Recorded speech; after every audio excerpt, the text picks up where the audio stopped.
긍정강화 트레이너들은 똑딱하고 먹이를 준다. 환경을 세팅하고 성공하게끔 만드는 트레이닝이에요. 내 바디랭귀지를 얼마나 잘 보고 빠르게 거기 반응을 하느냐가 핵심이라고 생각을 해요. 네, 버디랜드 팟캐스트 세 번째 게스트 클리커 트레이너 제이님 모셨습니다. 반갑습니다.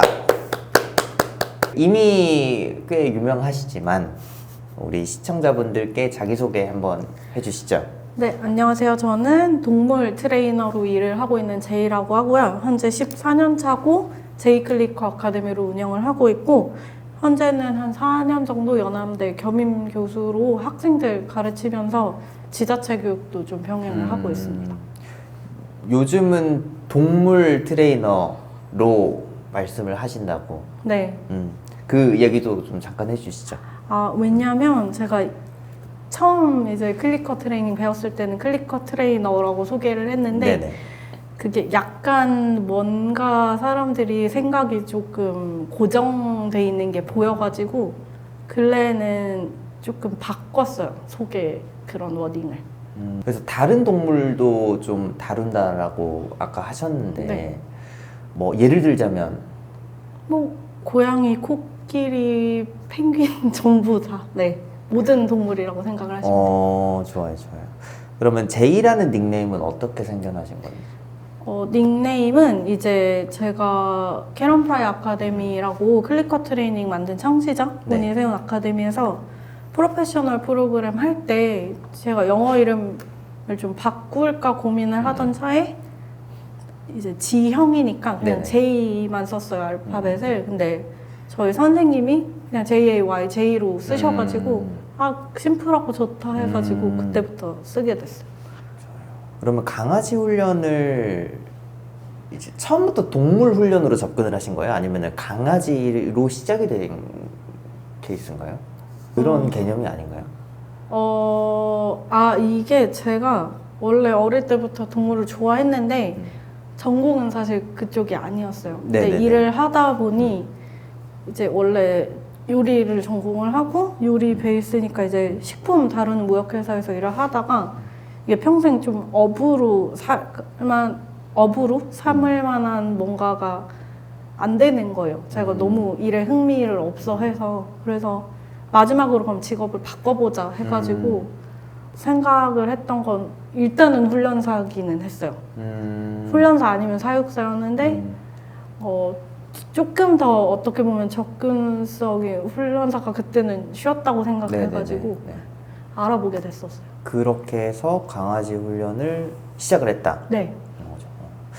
그게 벌써 한참 됐죠? 네, 2011년, 12년도니까. 11년, 12년.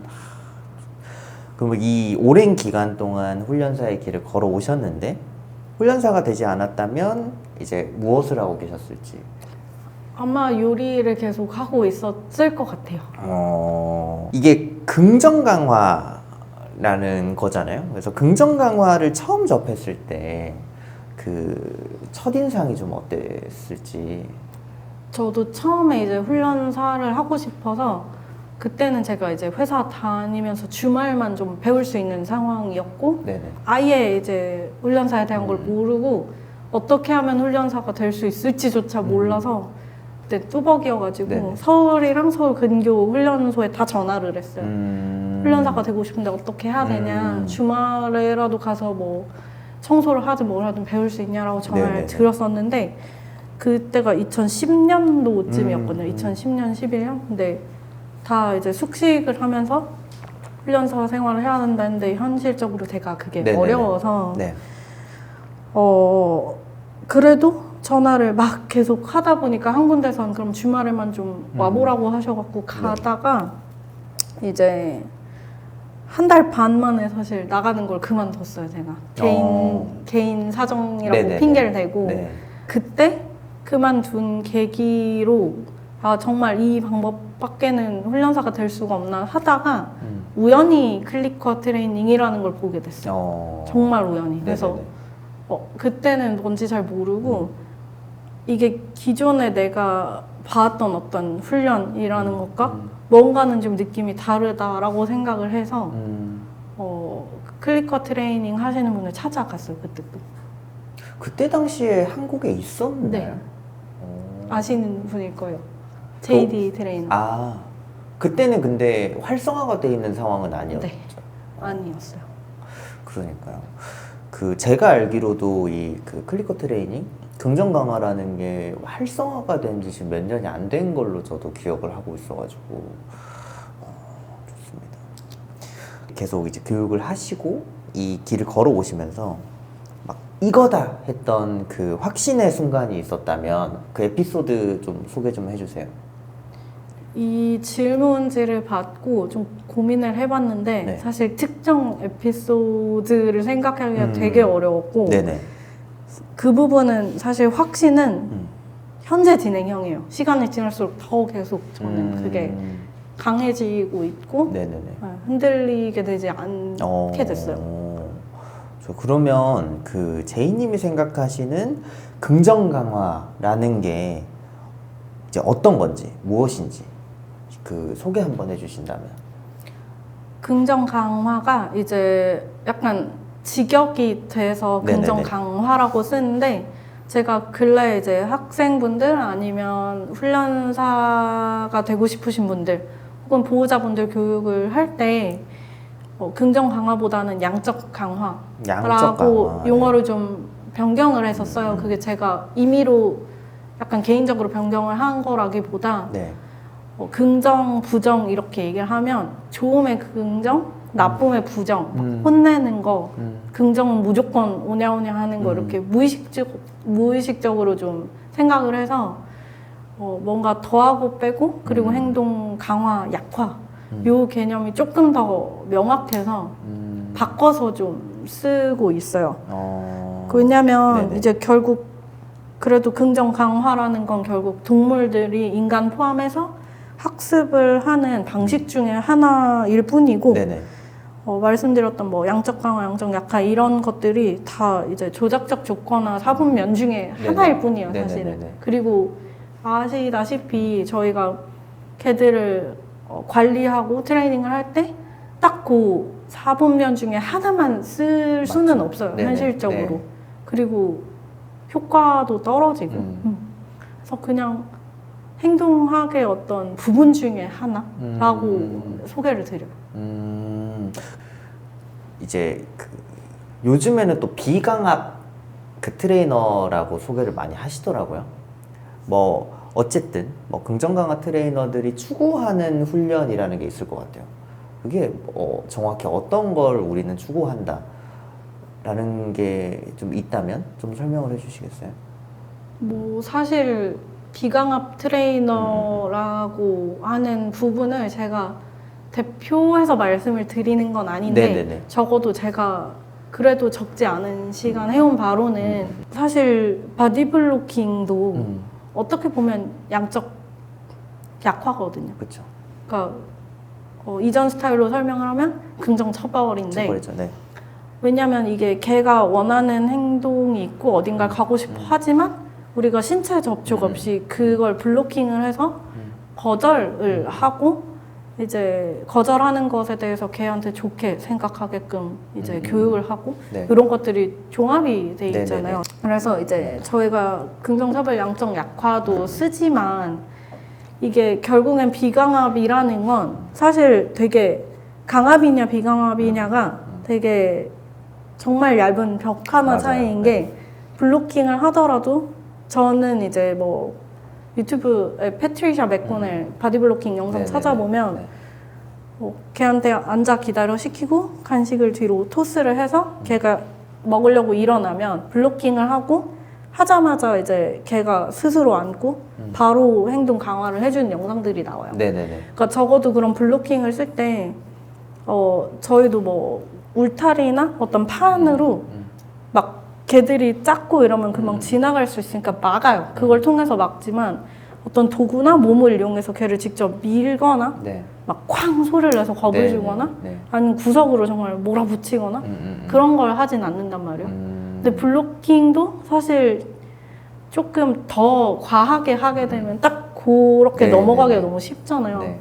그래서 사실 어떻게 보면 이제 비강압이냐 강압이 되게 어떤 분들은 경계가 모호하다라고 하지만 걔를 두렵게 만드느냐 아니냐 훈련사가 그게 저는 가장 크다고 봐요.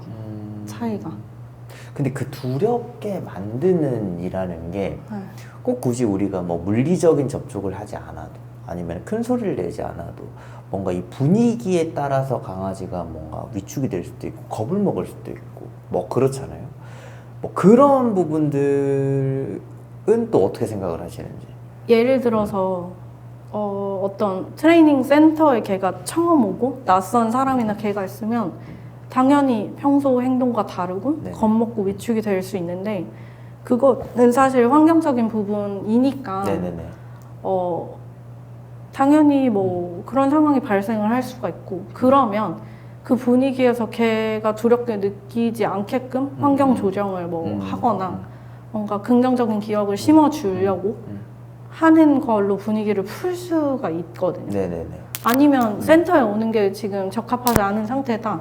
그러면 이제 집에 가서 방문으로 교육을 해야 될 때도 있고 사실 이게 개들이 겁먹는 거를 저희가 의도하지 않아도 말씀하신 대로 발생을 할 수 있는데 그러면 보호자랑 사전에 충분히 이제 대화를 해서 좋은 방법들을 찾을 수 있다고 저는 생각을 해요. 맞아요. 그게 사실은 뭐 어떠한 뭐 훈련사든 뭐 목적은 같잖아요. 결국에는 보호자와 개가 잘 살 수 있게끔 우리가 도와주는 또 설계를 하는 입장이다 보니까 그러니까 근데 사실 저도 과거에는 좀 오해를 좀 했었고 그리고 대부분의 많은 사실 보호자님들 그리고 잘 모르시는 분들은 오해하기가 되게 쉬울 것 같기도 하거든요. 그래서 그 긍정 강화라는 게 아까 말씀하셨듯이 뭔가 그냥 오냐오냐 해야 돼요.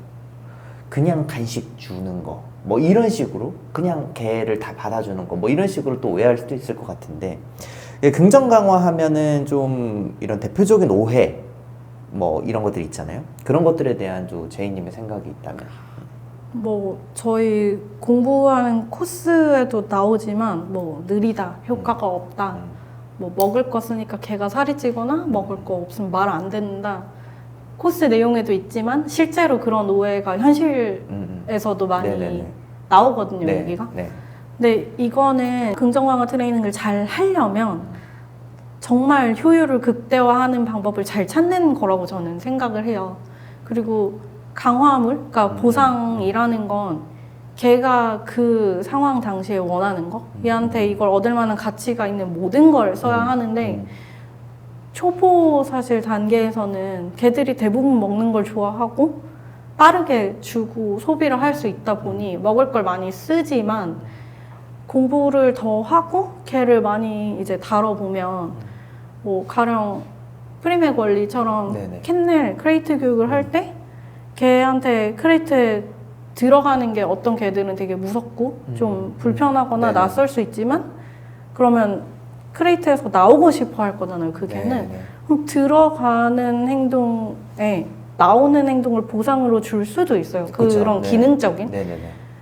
사실 클리커 트레이닝, 뭐 긍정 강화 트레이닝에서 얘기하는 보상물은 그런 기능적, 그러니까 행동 기능적인 보상물, 사람하고의 관계성에서 나오는 것들, 뭐 물리적인 보상 다 포함이 돼야 되는데 되게 기본 단계만 사실 보면 오해를 그렇게 할 수가 있는 부분들이 충분히 있어요. 그리고 네네네.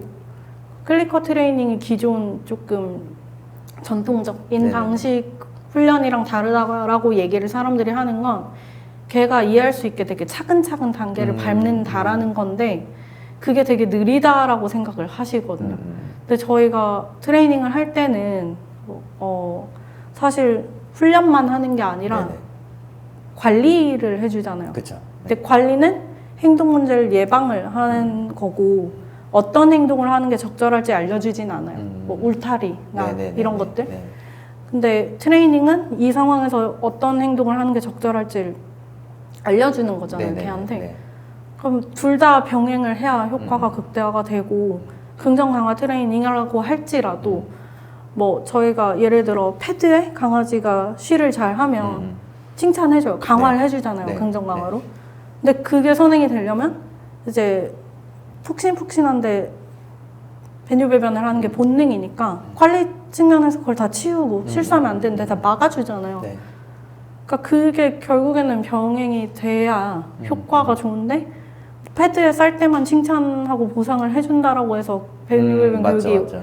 성공적이기가 좀 어렵잖아요. 그래서 사실 전반적으로 뭐 어떤 사실 훈련 방식을 채택을 하던지 간에 그게 다 병행이 돼야 되는 건데 이제 정말 기본 단계만 보면 오해가 생길 수가 있어요. 저도 그랬었고. 긍정 강화에 대한 오해를 얘기를 했는데 사실은 반대로 오비디언스에 대한 오해도 되게 많습니다. 저희도 뭐 많이 들리고 그래서 오비디언스는 되게 강압적이다 아니면 반려견에게 불필요한 훈련이다 라는 얘기 등등이 있는데 제이님께서 생각하는 오비디언스란 어떻게 생각하시는지?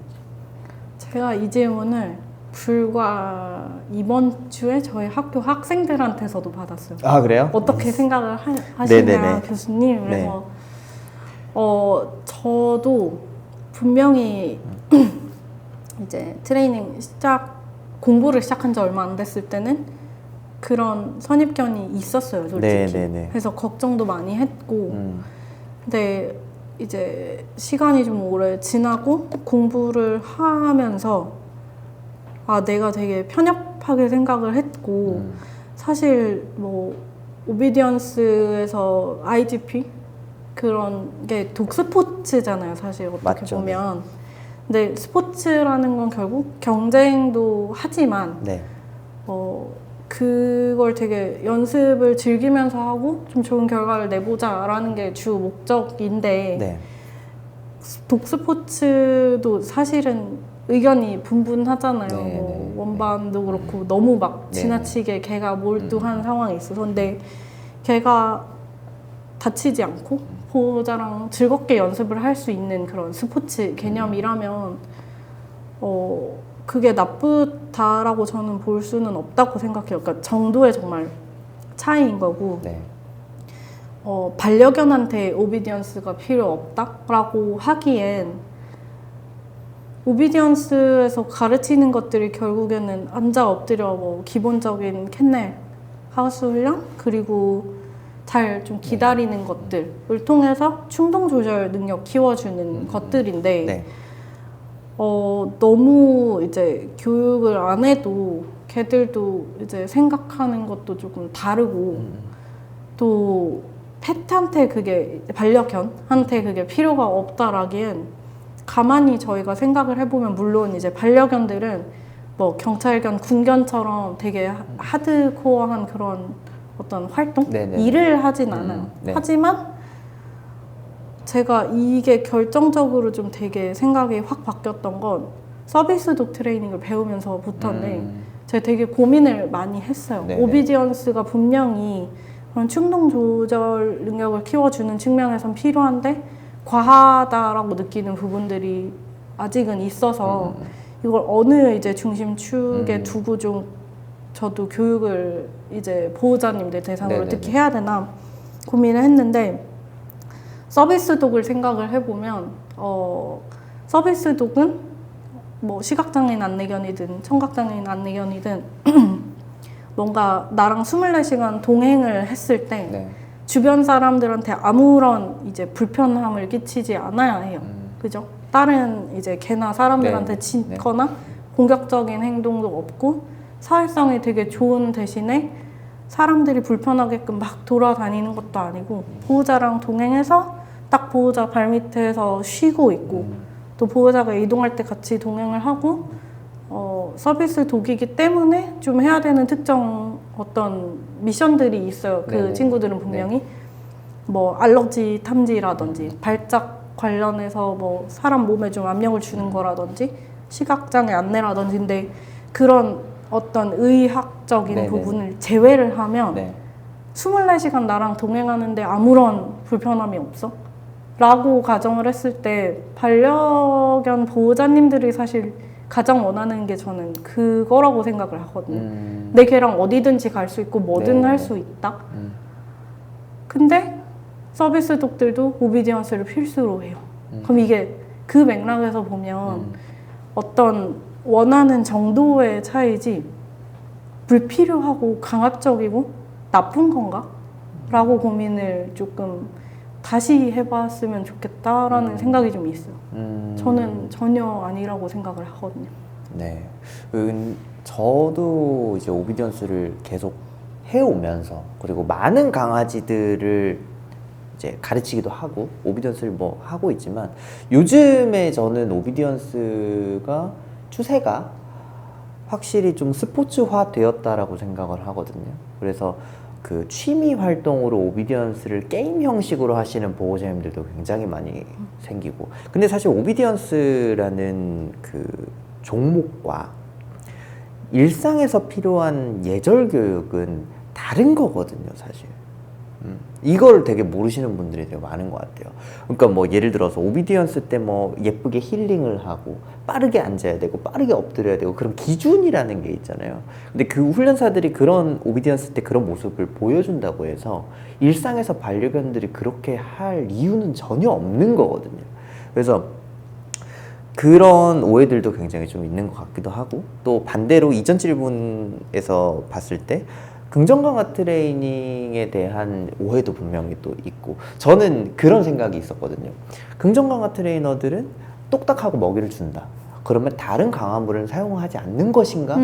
이 생각을 저는 또 단편적인 모습만 보이니까 그렇게 생각을 했었는데 아까 말씀하신 거 보면 지금 얘가 필요한 걸 제공을 해줘야 된다라는 거에 되게 큰 공감을 했단 말이에요.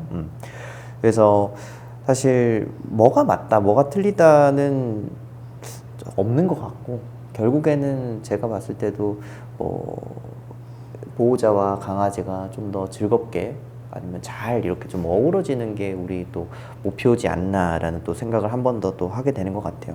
심지어 클리커 트레이닝 for 오비디언스라는 교재도 있어요. 저희 오비디언스 트레이닝을 클리커 트레이닝으로 하는 책도 있어요. 서비스 독 트레이닝 클리커 책도 있고 다 있거든요. 네네네. 그러니까 클리커 트레이닝이 나름 그래도 공신력이 있게 가르치는 데가 아까 말씀드렸던 네네네. 아카데미인데 네.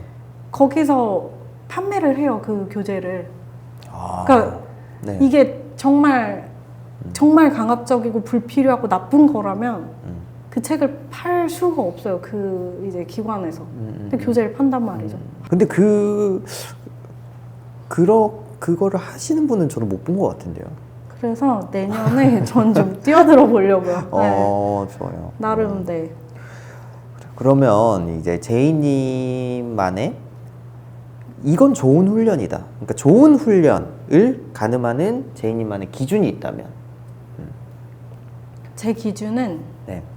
걔가 성공적일 수 있도록 잘 환경을 세팅하고 성공하게끔 만드는 트레이닝이에요, 결국에는. 근데 그게 뭐 예를 들어서 내 개가 공격성이 있는데 2달만 트레이닝하면 고쳐져요, 이런 개런티가 아니라 네. 뭘 학습을 시킬 때 사람도 예를 들어서 제가 이제 시즈님한테 펜을 90도로 든 채로 물구나무 서서 이렇게 쭉 뭘 지시를 네네네. 하면 네. 한꺼번에 그걸 처음 들으면 기억하기가 힘들잖아요. 못하죠, 네. 근데 제가 펜을 뭐 예를 들어서 이 펜 옆에 네. 수평이 되게 놔주세요, 딱 하나만 지시를 드리면 하기가 쉽잖아요. 하죠. 네. 이게 사실 성공적인 지점이거든요. 그게 그쵸, 네. 사람도 걔도 똑같이 필요해요. 네. 그러니까 결국엔 성공적일 수 있게끔 만드는 게 가장 중요해요, 저한테는. 설계. 그러니까 모든 학습, 모든 교육에는 단계라는 게 있고 그 단계를 이렇게 밟아가는 거잖아요, 그렇죠? 좋습니다. 그렇다면 이 훈련 세션에서 실패하지 않게 만드는 제이님만의 노하우가 있다면? 결국에는 걔의 바디랭귀지를 얼마나 잘 보고 빠르게 거기 반응을 하느냐가 저는 핵심이라고 생각을 해요. 걔가 지금 이 내가 가르치려고 하는 과정을 명확하게 이해를 하고 어려움 없이 학습을 하고 있는지, 네네. 어려워하고 있는지, 두려워하고 있는지는 걔가 말해주는 거지 저희가 정하는 게 아니잖아요. 네네. 근데 그걸 놓치는 순간 걔한테 너무 어려운 걸 빠르게 요구를 해도 트레이닝이 어려워지고, 얘는 빠르게 학습을 하고 있는데 내가 설계나 계획이 뒤처져서 그걸 못 따라잡거나 앞서 있지 않으면 그것 또한 걔가 좀 트레이닝의 재미를 잃게 되는 요소가 될 수도 있고. 그래서 결국 바디랭귀지 잘 보고 빠르게 대응하는 것이라고 저는 생각을 해요. 결국엔 설계 잘하고 실력이 좋아야 된다. 그 기본인 것 같아요. 맞습니다. 네. 소통을 어떻게 걔랑 하느냐가 핵심인 것 같아요. 네. 그러면 그동안 이제 해오시면서 기억에 남는 훈련 케이스가 있다면 뭐 소개 한번 해주세요. 아까 비슷한 이야기를 해드리긴 했는데 네. 이제 긍정 강화 트레이너라고 해서 긍정 강화만 사용할 수는 없다고 말씀드렸잖아요. 근데 저도 처음 클리커 트레이닝 배웠을 때 정말 이제 클리커 누르고 행동 보상해주고 이거에 되게 초점이 맞춰져 있었어요. 저도. 네네네. 근데 그때 걔가 원하지 않는 행동을 했을 때 이거를 올바른 행동을 가르치는데 꽤 많이 애를 먹기도 했거든요. 그래서 블로킹을 조금 연장선을 말씀을 드리면 네. 예를 들어서 이제 조작적 조건화나 행동 자체를 이해를 하고 네. 되게 범용적으로 유연하게 대처를 할 수 있을 때와 정말 조금 폭 좁게 볼 때랑 네. 아예 성공하는 그런 양이 어마어마하게 차이가 나거든요. 네네. 그래서 실패 성공을 좀 기준으로 쉽게 얘기를 한다면 강아지가 이제 뭐 이갈이 시즌이나 아니면 무는 행동을 보일 때 사실 이제 인터넷도 그렇고 초보 분들은 뭐 강아지가 이렇게 물 때 아! 하고 아픈 티를 내고 밀어서 거절을 하고 명확하게 네네. 하고 네. 도망가거나 가만히 서 있으라는 그런 걸 많이 이제 알려주시는데 네. 해보셔서 아시겠지만 실패 확률이 되게 높아요. 맞습니다. 이제 더 흥분해서 재밌어 해서 무는 애들도 있고 아니면 제지를 당하니까 좌절감 때문에 오히려 좀 공격적인 모습을 보이는 개들도 있고 어린 강아지들의 경우 사실 거절이 잘 안 되는 경우가 많아요. 그렇기 때문에 사실 예전에는 뭐 이제 안 물 때 가만히 있고 안 물 때 그걸 강화를 해줘라 강화만 쓰려고 했을 때는 저도 되게 많이 헤맸었어요. 어려움도 겪었고. 근데 이제 더 공부를 하고 더 많은 개들을 만나고 하면서 어떤 이제 아까 말씀드렸던 뭐 패트리샤 맥코넬 블로킹 그런 영상이라든지 다른 세미나 교육자로 듣고 막 클리커 엑스포도 가고 하면서 아 내가 되게 폭좋게 보고 있었구나 해서 이제 걔한테 적어도 제가 막 너무 지나치게 겁을 주지 않는 선에서 블로킹을 이용을 했을 땐 걔 행동을 명확하게 거절하는 데는 훨씬 도움이 많이 됐단 말이에요. 심지어 제가 유치원을 운영을 했었는데 최근까지 네네. 거기서 물론 보호자님들한테 다 설명을 드리고 했지만 블로킹을 저희는 되게 원활하게 썼어요. 필요할 때. 네. 그러니까 너무 과한 행동을 제지를 할 때 근데 거기서 스트레스를 받아 하는 개도 없었고 크게 어느 정도는 받을 수는 있죠. 네네네. 제지를 당하니까. 네. 그러니까 그런 이해도가 어떤지에 따라서 사실 더 많이 공부를 하고 겪을수록 실패 확률이 적어지는 것 같아요. 근데 공부를 멈추면 계속 실패를 하고 있었겠죠. 뭔가 공감되는 내용이 되게 많은 것 같아요. 대화를 해보면서. 그러니까 제가 지금까지 이해한 이 대화를 통해서 이해한 거는 처벌을 아예 안 하진 않는다. 처벌이라기보다 뭔가 더해서 행동을 멈추게 하는 것이잖아요. 네네네. 안 하진 않아요. 그걸 안 할 수는 없어요. 근데 그 선이 어디까지냐는 거죠. 그러니까 처벌을 안 하진 않지만 최대한 이 아이한테 조금 더 좋은 방향으로 가르칠 수 있는 방법을 좀 찾는 뭐 그런 트레이닝이다라고 저 지금까지 좀 이해를 하고 있는데 제가 잘 이해한 건가요? 맞을 거예요. 왜냐면 네. 블로킹을 저희는 걔가 막 이쪽으로 가고 싶어서 뚫고 가려고 요리조리 해도 그걸 뚫리지 않게끔 잘 방어를 하고 걔가 그럼 어느 순간 멈춰서 쳐다볼 때 네네. 강화를 하는 걸로 저희가 시작을 할 수도 있고 네네네. 게임처럼 뭐 트릭 던지고 블로킹하고 바로 간식 주고 이런 식으로 시작을 할 수도 있는데 블로킹이 과한 분들 보면 뭐 사이드 블로킹이라고 해서 걔 옆구리를 찬다던가 네. 엄청 많잖아요. 네네네. 그러니까 되게 네. 다른 거죠. 그 둘은 다르죠. 엄청 다른 거죠. 다르죠. 네. 네. 요즘엔 사실 그 훈련사들도 좀 많이 바뀌고 있는 것 같아요. 저희 같은 훈련사들도 사실은 뭐 예전에는 처벌 중심의 훈련이 더 많았다면 요즘은 이제 저도 그렇고 제 주위에 있는 훈련사들도 그렇고 행동학도 공부하고 그러면서 조금 더 기왕이면 좀 좋은 방향으로 가르쳐 줄 수 있지 않을까. 우리가 처벌을 안 하진 않지만 그래도 기왕이면 얘가 이렇게도 가르칠 수 있고 이렇게도 가르칠 수 있는데 기왕이면 좋은 방법을 선택을 하는 것이 좋지 않을까라는 추세로 가고 있는 것 같아요. 실제로 그런 훈련사들이 훨씬 많아졌고 그래서 그런 거 보면 되게 그 중간 지점으로 잘 이렇게 만나고 있는 듯한 느낌이 저는 좀 드는 것 같아요. 아니 뭐 제이님이 뭐 강아지들 많이 교육을 하시잖아요. 그와 동시에 보호자를 또 교육을 하시잖아요. 그게 더 중요하니까. 근데 이제 보호자 교육이 오히려 강아지 훈련보다 더 어려웠던 또 순간이 있다면? 사실 항상 어려워요. 항상 개 교육시키는 건 정말 쉽거든요. 왜냐면 저희가 설계하고 의도한 대로 대부분 개들은 따라와 주는데 네네. 이제 보호자님들은 이제 보호자로서의 어떤 고민이나 어려움이 갖게 되게 다르고 상황도 다르잖아요.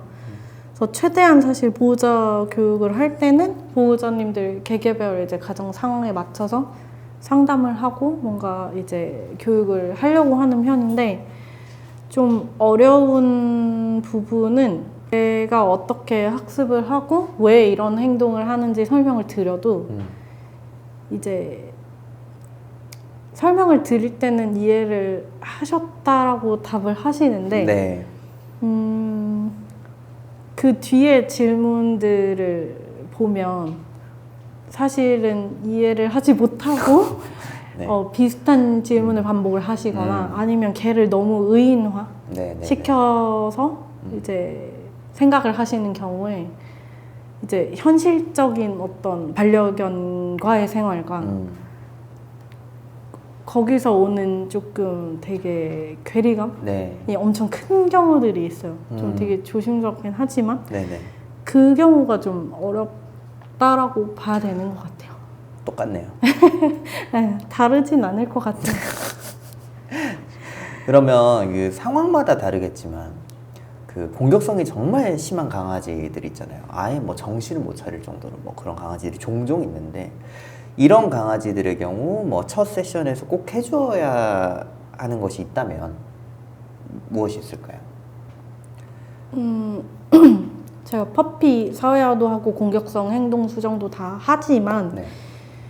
일단은 사실 뭘 해주는 게 더 공격성 심한 개들한테는 부담일 수 있어요. 네. 더 뭔가 자극이 되고 또 저는 사실 싫어하는 행동 안 하는 게 가장 급선무예요. 그런 개들 대할 때. 이 강아지가 싫어하는 행동. 네네. 네네. 예를 들어서 보호자랑 개가 있고 이제 훈련사가 나타나면 뭔가 개들도 평소랑 다른 상황과 맞아요. 사람이 네. 나타나서 네.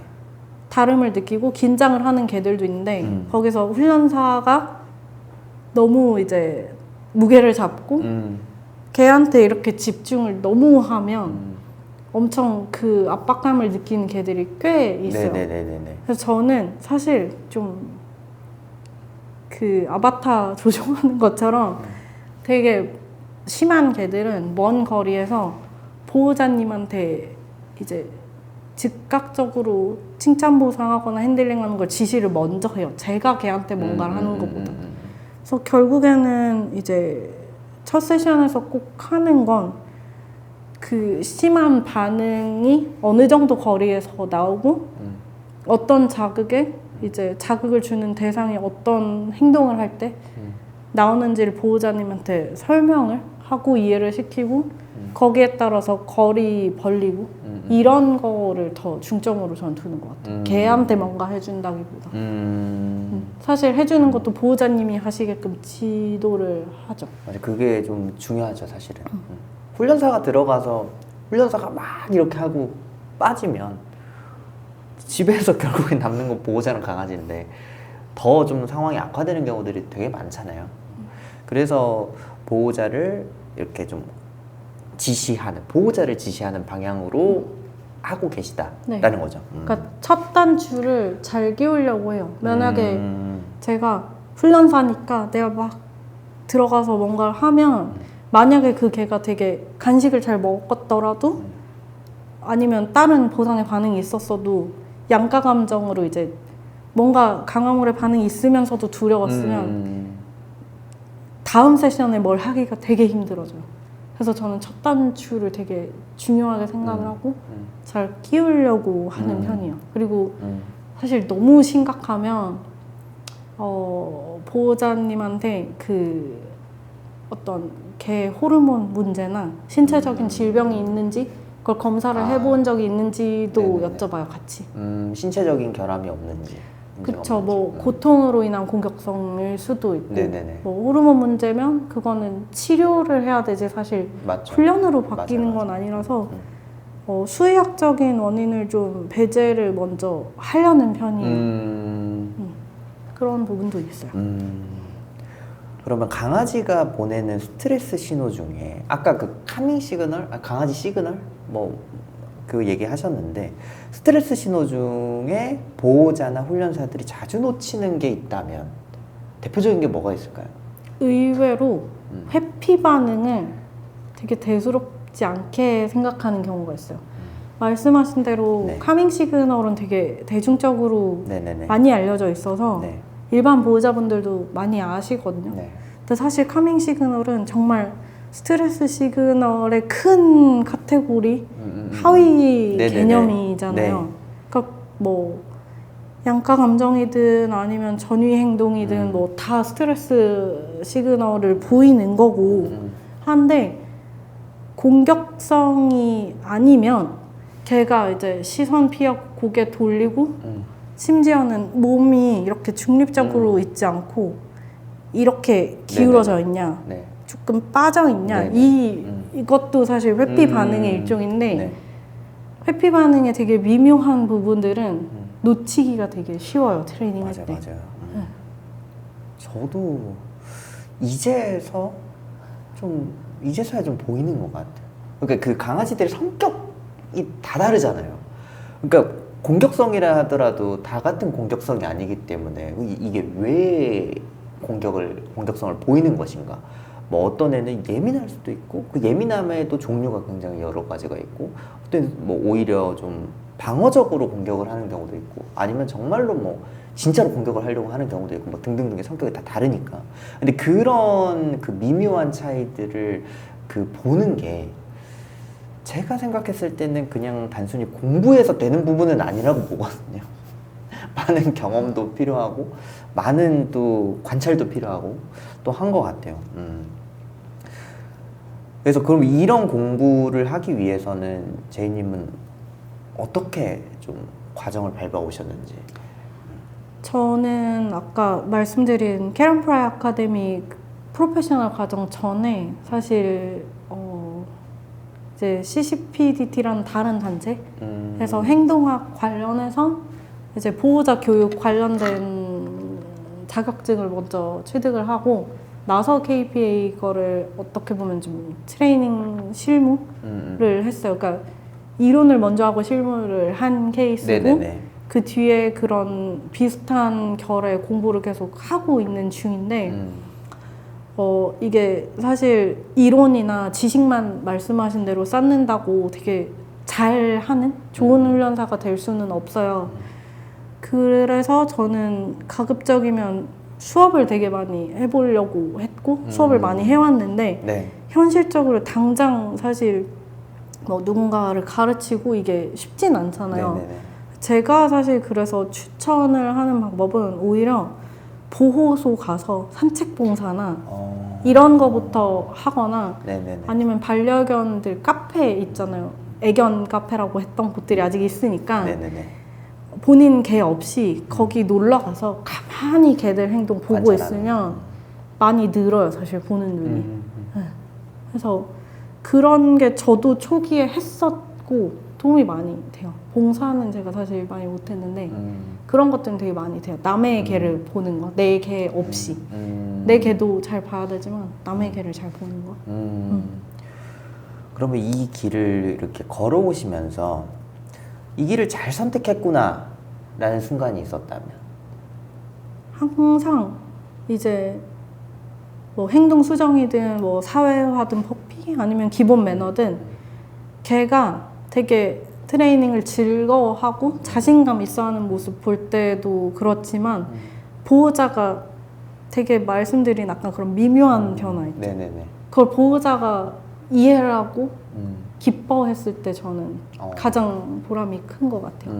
그동안 이 교육들을 많이 해오시면서 뭐 퍼포먼스가 특히 좋았던 뭐 그런 좀 뭐 기억에 남는 훈련이 있었다면?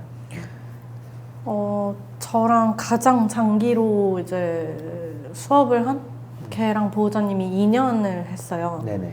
2년을 했는데 이제 그 걔는 타견 이제 반응성은 있었어요. 근데 공격성은 없는 상태였는데 반응성 있을 때 저랑 알게 됐는데 저랑 이제 후속 수업을 못 하고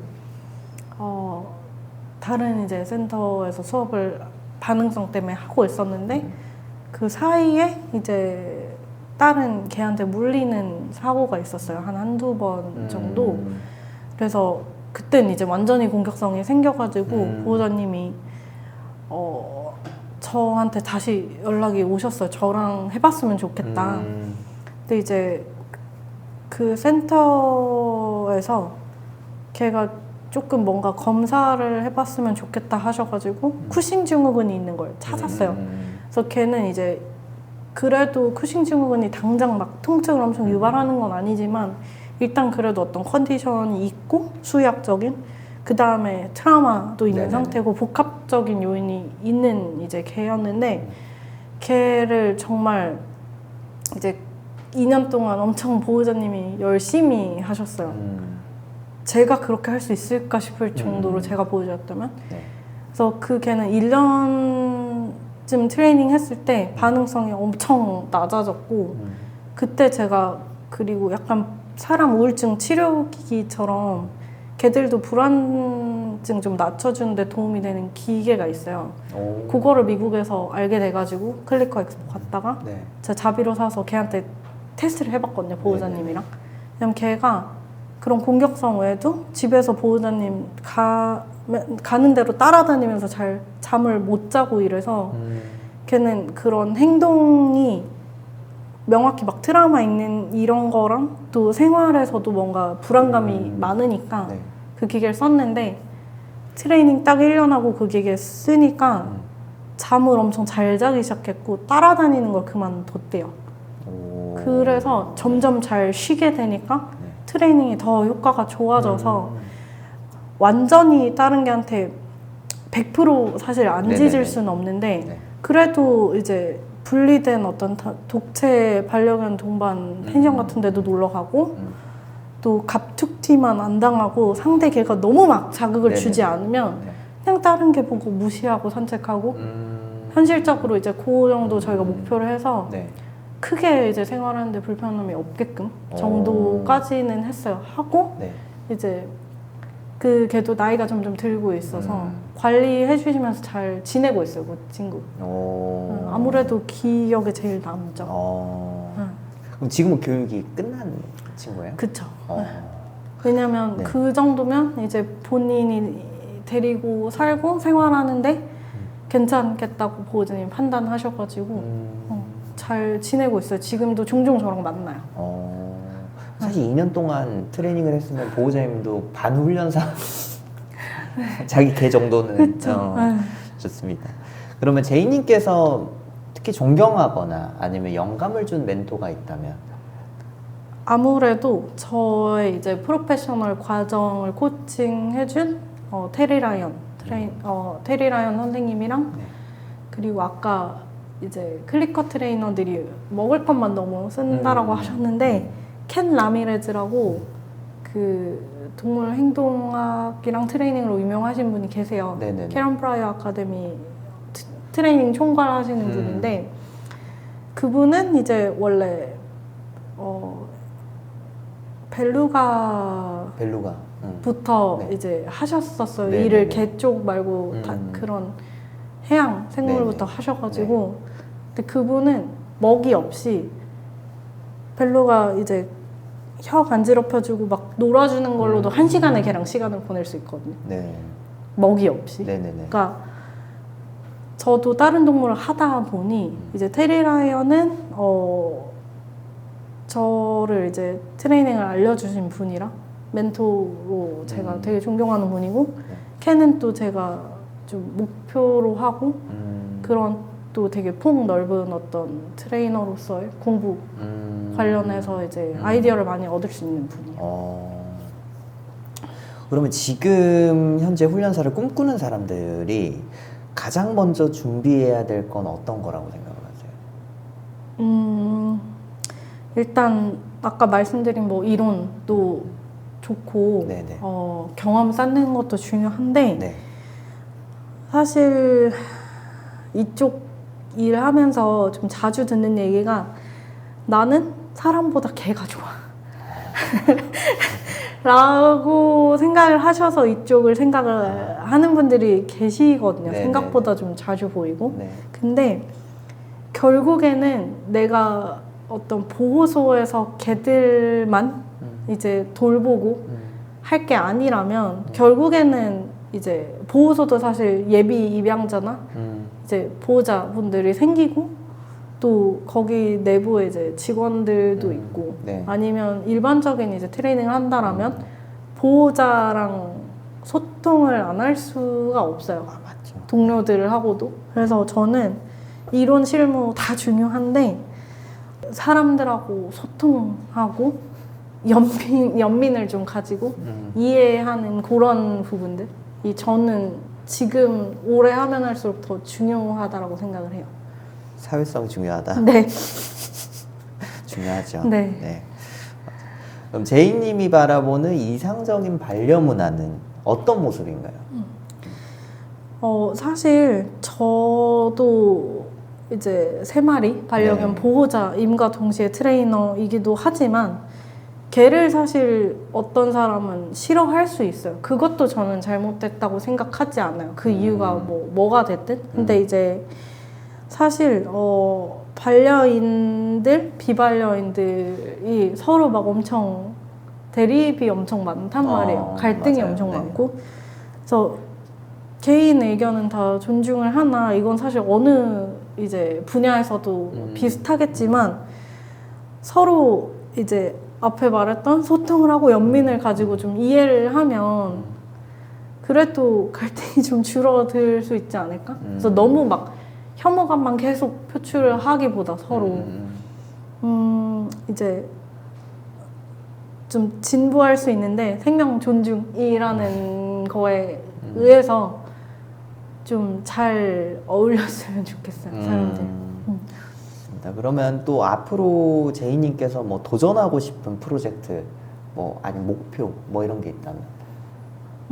일단은 서비스 독 트레이닝 과정을 제가 지금 마무리를 하고 있는데 근래 한 1, 2년 사이에 어떤 SNS를 보면 서비스 독들이 아직 그러니까 시각장애인 안내견 제외하고는 안 알려져 있기도 하고 네, 상대적으로 네, 네. 시각장애인 안내견도 출입 거부 당하는 일도 아직도 많고 해서 개인적으로 조금 요즘 관심 있는 건 그런 이제 서비스 독들 관련해서 어떤 활동이랑 교육에 조금 저는 최근엔 관심이 있고 말씀드렸던 오비디언스 관련해서도 트레이닝에 관심이 있어가지고 사실 클리커 트레이닝 중에 오비디언스를 한다라고 하는 사람이 거의 지금 없다라고 주변에서 보거든요. 그래서 그것도 조금 깨보고 싶어요, 개인적으로. 그래도 요즘에는 제가 알기로 클리커 트레이닝을 하고 계신 분들 사이에서도 오비디언스를 시작하려고 하시는 분들이 꽤나 많아진 걸로 저는 알고 있는데, 이거를 좀 클리커 트레이닝으로 오비디언스를 좀 접목을 하고 싶. 네, 이미 방식이 있기도 하고 네네네. 그게 사실 클리커 트레이닝이 뭔가 특별한 건 전혀 아니에요. 어떤 네네네. 방식의 하나고 하지만 그래도 아직 사람들이 뭐 긍정 강화 클리커 트레이너는 막 오비디언스 안에 이게 아직은 있어요, 사실. 네. 하면 안 된다라고 생각하시는 분도 봤고. 네. 그러니까 그런 게 좀 아니다라는 거죠. 서비스독 말씀하셨는데 그 서비스독에도 종류가 되게 많잖아요. 다양하고. 그러면 이거를 어떤 서비스독을 좀 하고 싶으신 건지. 저는 일단 지금 배우는 건 시각장애인 안내견 제외하고 전부 배워요. 전부 배우고 있고 네. 사실 어떤 일을 하느냐에 상관없이 그냥 서비스독 자체 인식 개선 관련된 관련된 활동을 할 수 있으면 좀 프로젝트를 좀 진행을 해보고 싶죠. 지금 우리나라에서 그런 서비스독을 좀 전문적으로 하는 센터가 현재 있나요? 뭐 가장 대외적으로는 당연히 삼성 안내견 네네네. 학교가 있고 네. 그 외에는 있기는 해요. 조금씩 있기는 한데 잘 알려져 있지는 않죠. 저도 최근에는 사실 한국에 어떤 센터가 있는지를 안 찾아봐서 네네네. 지금 그러니까 제가 알았던 데가 현재 있을지 없을지는 저도 모르겠어요. 근데 그 센터 유무보다 그런 개들의 존재랑 걔네가 어떤 것들을 보장을 받아야 되는지 사람들이 어떻게 받아들여줘야 하는지 그거에 좀 초점을 맞춰서 활동을 하고 싶죠. 좋습니다. 그러면 우리 마지막으로 우리 청취자분들, 시청자분들께 꼭 전하고 싶은 한마디 이야기가 있다면? 일단은 사실 클리커 트레이닝, 뭐 긍정 강화 트레이닝이 절대 대단한 게 아니에요. 되게 좋은 방식이고 저는 계속 지향을 하지만 네. 이걸 너무 특별하다라고 생각을 하니까 거기서 뭔가 이제 의견들이 엄청 많이 갈리거든요. 네네네. 근데 트레이닝이랑 관리는 그냥 걔를 내가 데리고 살면서 그냥 내가 일상적으로 해야 하는 부분들에 있어서 걔랑 가장 효율적으로 효과적으로 소통을 하고 관리하고 내가 필요한 부분들을 교육을 하는 게 더 중요하지 뭐 클리커를 쓰냐 안 쓰냐 이거는 물론 효율적인 면에서 쓰는 게 좋으나 그거 자체에 자꾸 중점을 두기보다 계속 행동학적인 측면 넓게 좀 보는 그런 시야들이 종사자뿐만 아니라 보호자님들도 좀 그렇게 이해를 해주셨으면 좋겠습니다. 아, 좋아요. 사실 이거 보시는 분들이 무슨 조합이냐, 그러니까 어떤 조합이냐 뭐 할 수도 있는데 뭐 어떠셨어요? 저희 촬영을 해보니까. 사실 촬영 전에 궁금한 게 되게 많다고 하셔가지고 궁금한 건 항상 많습니다. 개인적으로 저희가 얘기했던 거는 조금 더 분명히 매콤한 맛이었고 네. 너무 약간 순한 맛이어가지고 사실 아직 좀 무서워가지고 제가 좀 욕을 많이 먹을 것 같아갖고 좀 조절을 좀 했습니다. 예.